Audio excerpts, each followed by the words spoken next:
Good morning student. आज बेटा 1 मई, college name Sanjeev Manu बेटा इंटर कॉलेज, चैप्टर अपना मैट्रिक चल रहा। बेटा मैं मैथ का सबसे पहले जो एक्सरसाइज भी होती है उसका बेसिक कराता हूँ, क्योंकि पूरी एक्सरसाइज बेसिक पे ही आधार होती है, क्योंकि बच्चों का बेसिक होना जरूरी है।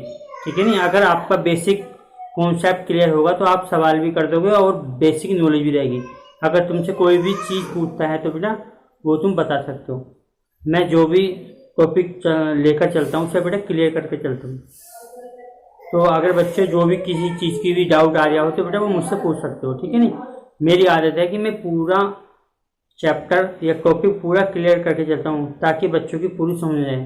चाहे क्वेश्चन में 1 कराऊँ या 2 कराऊँ, लेकिन बच्चों की समझ में पूरा आना चाहिए वो टॉपिक। ठीक है ना बेटा। अब मैंने मैट्रिक्स जितनी भी कराई है बेटा, इसका टॉपिक को याद रखें और नेक्स्ट टॉपिक आज सवाल भी जो हो जाएंगे और मैं नेक्स्ट टॉपिक करा रहा हूँ मैट्रिक्स चढ़ के। बेटा सही बच्चे मेहनत से पढ़ें, जो बच्चे नहीं पढ़े बेटा वो भी पढ़ें। ठीक है नहीं, क्योंकि हमें ये आपका लास्ट ही साल है। इसके बाद तो आपको बीएससी जो जहाँ भी जाना चाहेगा वो अलग अलग सबके फील्ड पर जाएंगे, लेकिन ये क्लास है रेगुलर वाली बेटा आपकी लास्ट है। इसके बाद सबका फील्ड अलग अलग जाएगा, उसकी चॉइस है आप क्या करना चाहेंगे क्या करेंगे। ठीक है नहीं, तो समझदारी से बेटा अपनी पढ़िए, यही नॉलेज है आपकी जो आगे तुम्हें काम में आएगी। ठीक है, देखो बेटा तत्समक आव्यूह, तत्समक आव्यूह मतलब आइडेंटिटी मैट्रिक्स। ये इंग्लिश के वर्ड है बेटा, इंग्लिश में जो बीएससी करेगा तो इंग्लिश के वर्ड याद रखे। ठीक है, क्योंकि आगे हमारा मैथ जो होता है बेटा पूरा इंग्लिश में होता है। तो आइडेंटिटी मैट्रिक्स ऐसा विकर्ण आव्यूह जिसके विकर्ण के सभी अवयव एक होते हैं, तत्समक आव्यूह कहते हैं। ये तो बेटा इसमें तो एक ही है, विकर्ण ये होता है, मैंने बता दिया विकर्ण इसमें बोलते हैं। ठीक है, ऐसे देखो विकर्ण के इसमें भी एक है बेटा, ये सब विकर्ण है। ठीक है, ऐसा विकर्ण का आव्यूह जिसके विकर्ण के सभी अवयव एक होते हैं तत्समक आव्यूह कहलाता है। आइडेंटिटी मैट्रिक्स नंबर 2 शून्य आव्यूह मैट्रिक्स है, जीरो मैट्रिक्स, इसके सभी अवयव शून्य होते हैं, उसे शून्य आव्यूह कहते हैं। ठीक है, जैसे मान लो एग्जाम्पल ले लिया कोई, ये 0, ठीक है, देखो 0 0 0 0, ये एग्जाम्पल हो गया। ठीक है, अब दूसरा आव्यूह की समानता, ये बड़ा इंपॉर्टेंट है, ये भी अच्छा है टॉपिक। ठीक है, आव्यूह की समानता मतलब इक्वलिटी ऑफ द मैट्रिक्स, दो मैट्रिक्स को समानता किस तरीके से, मान लो 2 आव्यूह ए बराबर एक आईजे है, आईजे का मतलब है आई जो होती है पंक्ति होती है और जे होता है स्तंभ। मैंने बता दिया बेटा आई क्या कहते हैं पंक्ति और जे को स्तंभ। ऐसे बी में भी बेटा क्या है आई और जे समान होंगे यदि उनकी कोटियां समान है, यदि उनकी कोटियां समान है, संगत अवयव समान है, कोटियां समान है तथा संगत अवयव भी समान है। जो उसके अवयव है कोटियां भी समान होंगी उसकी, और ये 2 गुणा 2, ये 2 गुणा 2। ठीक है, मतलब कि पंक्ति और रो दोनों, पंक्ति और स्तंभ दोनों ही क्या हो बेटा समान हो, कॉलम और रो। ठीक है, तो देखो बेटा इसमें a बराबर 2 3 0 1 है और 2 0 3 1, ये कितने का बेटा 2 पंक्ति है इसमें। ठीक है भाई, 2 स्तंभ में, एक स्तंभ 2 स्तंभ। ठीक है, बिल्कुल समान है। और समान हो यदि उनकी कोटियां समान है, कोटियां समान है तथा संगत मान। अब संगत मान देखो बेटा इसमें यहाँ पे 2 है, यहाँ पे 0, यहाँ 3 है, इनके संगत यहाँ पे 2 है बिल्कुल सेम है, यहाँ पे 0 है बिल्कुल सेम है, 3 है यहाँ पे बिल्कुल सेम है, 1 है यहाँ पे 1 है बिल्कुल सेम। तो यहाँ पर ए और बी कैसे हैं बेटा समान होंगे। ठीक है, मतलब कि उनके कोटियां भी समान होंगी बेटा और उनके जो संगत अवयव है, ये वाले अवयव जो होते हैं ये भी समान होने चाहिए, ये वाले, तभी बेटा ये आव्यूह की समानता होगी। ठीक, तभी आव्यूह में समानता होगी।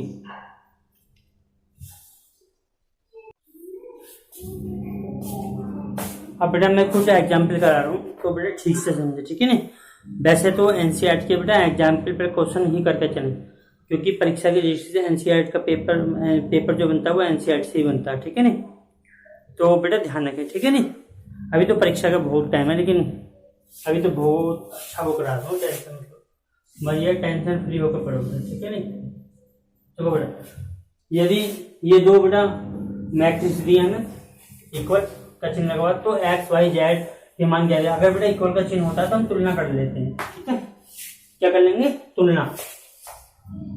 तो हमारी ये पंक्ति है, पहली पंक्ति इसकी भी, ठीक है। इसे बोलते हैं A1 A1, ठीक है। तो कोई बात नहीं, हम तुलना करनी है हमें। तो x का मान कितना होगा बेटा, जब x पहली पंक्ति का और स्तंभ का पहला बने तो होगा 1, ठीक है। इसकी और इसकी तुलना करनी है, ठीक है। अब y की और 2 की, तो ऐसे y बराबर क्या आ गया बेटा 2, ठीक है। ऐसे बेटा z और 4 की, तो z बराबर कितना आ गया बेटा 4। ऐसे a बराबर कितना आ गया 7, तो a बराबर बेटा 7, ठीक है। ऐसे b बराबर 5, तो b बराबर 5, और c बराबर 8, तो c बराबर 8, ठीक है। ऐसा तुलना करते हैं, समझ गए होंगे बेटा। x की इससे करी 1 आ गया, y की 2 से करी तो 2 आ गया, ठीक है। संगत अवयव के सामान्य तुलना करते हैं। आज आएगा, कोई बात नहीं बेटा, इस सवाल को पढ़ने तो वो भी समझ में आएगा। 2-3 बार प्रैक्टिस करोगे बिल्कुल क्लियर जाएगा। अब बेटा इसकी बात हो रही है, इसकी और इसमें यही तो है, पहली पंक्ति है और पहली पंक्ति इसकी, पहला स्तंभ तुलना करो बेटा। x + 3 बराबर क्या है 0, x + 3 बराबर क्या बेटा 0, देखो 0 है नहीं, तो यहाँ से x का मान क्या जाएगा, x बराबर आएगा बेटा -3। ऐसी बेटा इसकी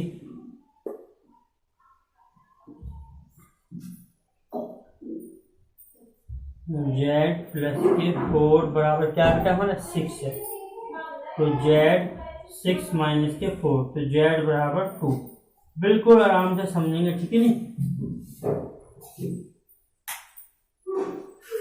बहुत आराम से समझेंगे, आराम से हो जाएगा, ठीक है नहीं, बिल्कुल सिंपल तरीका।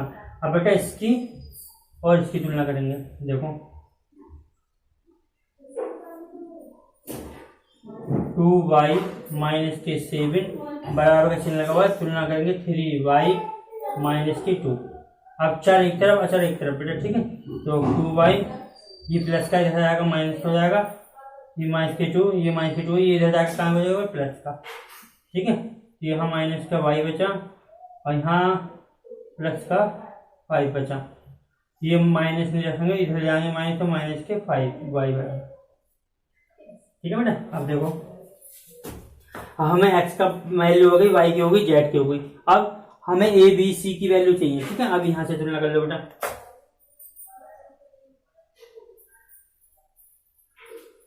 ठीक है बेटा, देखते रहो। अब देखो बेटा, ये क्या हमारा, ये c होगा 6 है, ये बेटा 6 है, ठीक है। तो इसकी तुलना तो करने से कोई फायदा नहीं, 6 से 6 करे कोई वैल्यू नहीं आएगी। हाँ इसकी करो, यहाँ से एक ही वैल्यू पता चल जाएगी, देखो, ठीक है। तो तुलना ऐसे करेंगे जहां पर कुछ वैल्यू निकल सके, ठीक है नहीं। तो बेटा -1 ये वाला, और यहाँ पे क्या बेटा -3 बराबर -3। देखो -3 बराबर चिन्ह लगाएंगे बीच में, ठीक है। अब देखो बेटा -3, a प्लस का 1 हो जाएगा, तो a बराबर कितना आएगा -2। इसकी तुलना इसलिए नहीं करी, यहाँ पे -6 है और यहाँ पे यहाँ पे किसी का वैल्यू नहीं निकल रही है, यहाँ पे कहीं वैल्यू नहीं निकली, यहाँ पे तुलना करने की जरूरत नहीं। अब बेटा यहाँ पे 0 है और यहाँ पे 2c + 2 है, तो यहाँ पे c की वैल्यू निकल जाएगी, तो यहाँ से तुलना कर लो बेटा, करो। ये तो बेटा 0 है बराबर 2c + 2, ठीक है। 0 बराबर 2c + 2। अब देखो बेटा 2c, ये -2, 2 से 2 कट गया, तो c बराबर आएगा -2, ठीक है। अब क्या बता, a की वैल्यू पता चल गई, b की वैल्यू पता है, वो b रहेगी हमारा, b वाला ये वाला, आप बता छोड़ ये वाला, करो लो तुमने इसकी और इसकी, तो वही b - 3 बराबर 2b प्लस के 4, चल एक तरफ और चल एक तरफ, 2b प्लस के 4 प्लस के 3, यहाँ पे क्या बचा माइनस के b, यहाँ हो गया 7 20, 4 3 7, ठीक है। तो यहाँ पे b की जो वैल्यू आएगी बेटा माइनस के 7 आ, बिल्कुल सिंपल सवाल है बेटा, आराम से तुलना करें, बहुत अच्छा सवाल है, मोस्ट सवाल है, मैंने लिख दिया पहले, ठीक है, अच्छा सवाल है। तुलना नहीं करनी आए तो बेटा पूछ सकते हैं मुझसे या करके देखें सवाल, ठीक है, जिन पे किताब हो किताब से कर करके देखें। बेटा XY 3.1 का पहला सवाल, ठीक है। तो ये कह रहा है यदि आव्यूह A बराबर, ये मैट्रिक्स दिया हमें, ठीक, के लिए ज्ञात कीजिए आव्यूह की कोटि, आव्यूह की कोटि।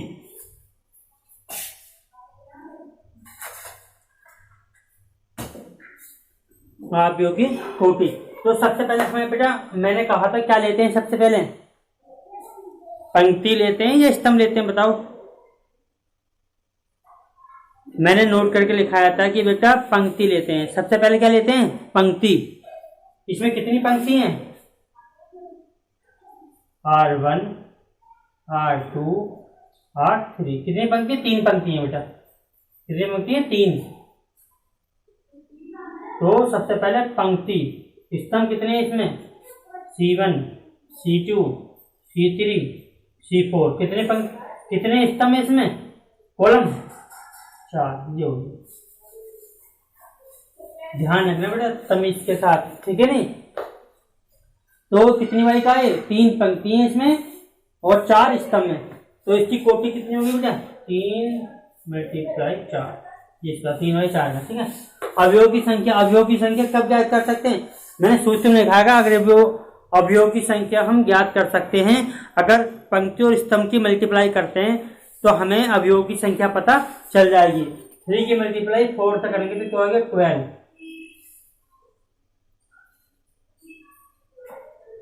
अब देखो बेटा गिन लो, 3 कम 3 3 6 3 9 3 4 12, कितने हुए 12, तो 12 है। अब बेटा इसका क्या अर्थ होता है ये समझो, A1 3 A2 3। अब इसका अर्थ समझो बेटा, पहले क्या होता है पंक्ति, पहले क्या होता है पंक्ति, दूसरे क्या होता है स्तंभ। तो पहली पंक्ति सही से समझो बेटा, पहली पंक्ति कौन सी बेटा, ये पंक्ति हमारी पहली पंक्ति हमारी, इसकी बात हो रही है पंक्ति में, ठीक है। और तीसरा स्तंभ ये वाला C1 C2 C3, ये वाला तीसरा स्तंभ, ये वाला ये C3, ठीक है, ठीक है। तो पहला पंक्ति ये वाली पंक्ति बेटा पहली, ठीक है, और तीसरा स्तंभ, पहली पंक्ति तीसरा स्तंभ, इन दोनों में क्या कॉमन आ जाए बेटा, ये आ जाओ 19, तो क्या आ गया बेटा 19। सभी सवाल ऐसे करने हैं, ये ध्यान रखना इस बात का, ठीक है।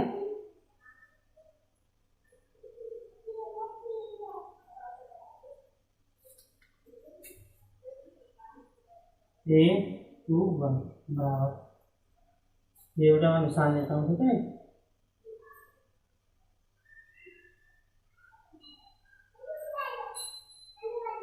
पंक्ति लिख देता हूँ ठीक से,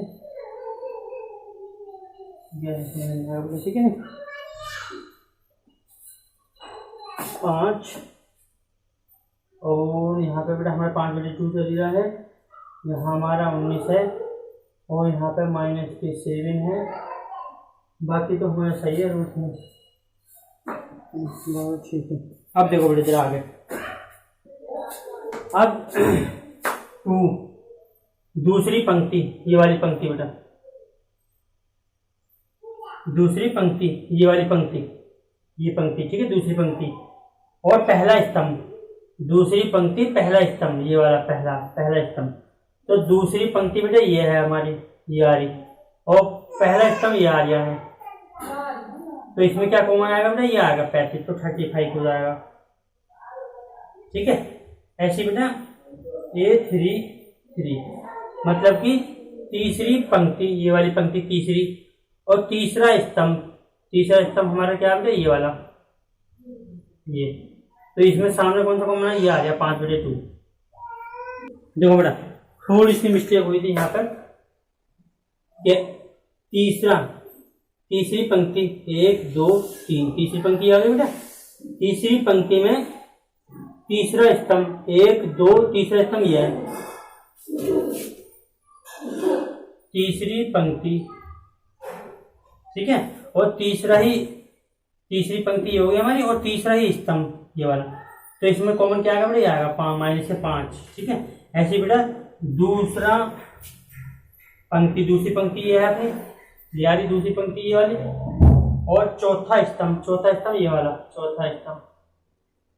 तो इसमें क्या कॉमन आएगा बेटा, ये आएगा, ठीक है। तो ये सभी ज्ञात हो गए बेटा, थोड़ा समझना पड़ेगा, ठीक है। आज के लिए में इतना ही, और बाकी कल कराएंगे, ठीक है। और बेटा सभी बच्चे ध्यान से रहें, अपना काम वर्क करें, सुरक्षित रहें बेटा, जहाँ भी जाएं मास्क वगैरह का प्रयोग करें, ठीक है ना।